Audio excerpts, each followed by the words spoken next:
नाज़रीन इकराम अस्सलाम वालेकुम। 9 नवंबर यौम इकबाल को मद्देनज़र रखते हुए डॉक्टर अल्लामा इकबाल के हवाले से कुछ मालूमात आपकी समातों की नज़र हैं। मुझे उम्मीद है कि इनमें से कुछ मालूमात ऐसी होंगी जो अभी तक आपने नहीं पढ़ी होगी न सुनी होगी। तो आइए आज की वीडियो का आगाज करते हैं। डॉक्टर अल्लामा मोहम्मद इकबाल के अबावजदाद का ताल्लुक कश्मीर के शेख खानदान से था और उनके अबावजदाद ब्राह्मण थे, लेकिन 250 साल कबल उन्होंने इस्लाम कबूल करके मुसलमान बन गए थे। अल्लामा मोहम्मद इकबाल के वालिद शेख नूर मोहम्मद कारोबार किया करता था और इंतहाई मुत्तकी और परहेजगार बंदे थे। सूफियों और दरवेशों की महफिलों में बैठना उनका मशाला था। अल्लामा इकबाल के वालिद शायरी पसंद करते थे और अक्सर घर में मसनवी पढ़ा करते थे और यहाँ पर इकबाल को भी शायरी से लगाव पैदा हुआ। अल्लामा इकबाल के एक भाई थे जिसका नाम अता मोहम्मद था, जिसने बाप की तरह अल्लामा इकबाल की परवरिश की थी और इकबाल भी उससे बेपनाह मोहब्बत करते थे।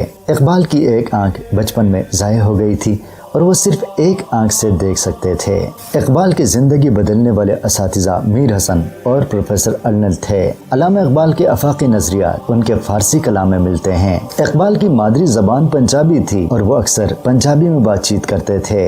अल्लामा इकबाल ने 3 शादियां की थी। पहली शादी 1893 में करीम बीबी से की थी जो कि नाकाम हो गई और अलहदगी पे ये रिश्ता खत्म हो गया। दूसरी शादी 1910 में मुख्तार बेगम से की थी, लेकिन मुख्तार बेगम भी वफात पा गई। तीसरी शादी 1913 में सरदार बेगम से की। अल्लामा इकबाल के 2 बेटे थे, आफ्ताब इकबाल और जावेद इकबाल, जबकि एक बेटी थी जिसका नाम मुनीरा बानो था। अल्लामा इकबाल शायरी ले में पढ़ा करते थे। अल्लामा इकबाल अपने घर का खर्च और आमदनी का बाकायदा रिकॉर्ड रखते थे और आखिर तक यह सिलसिला जारी रहा। अल्लामा इकबाल मुशायरों में जाना पसंद नहीं करते थे। अल्लामा इकबाल को अंग्रेज हुकूमत ने सर का खिताब दिया था। अल्लामा इकबाल से फकीर, दरवेश, गरीब, अमीर हर कोई मुलाकात कर सकता था। उसके दरवाजे सबके लिए खुले हुए थे, कोई रोक टोक नहीं था।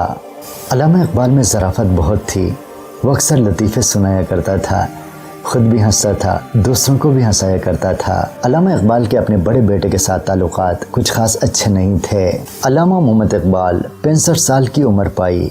नाज़रीन इकराम, ये कुछ मालूमात थी जो इकबाल के हवाले से मैंने आप तक पहुंचा दिया। बहुत शुक्रिया। अल्लाह हाफिज़।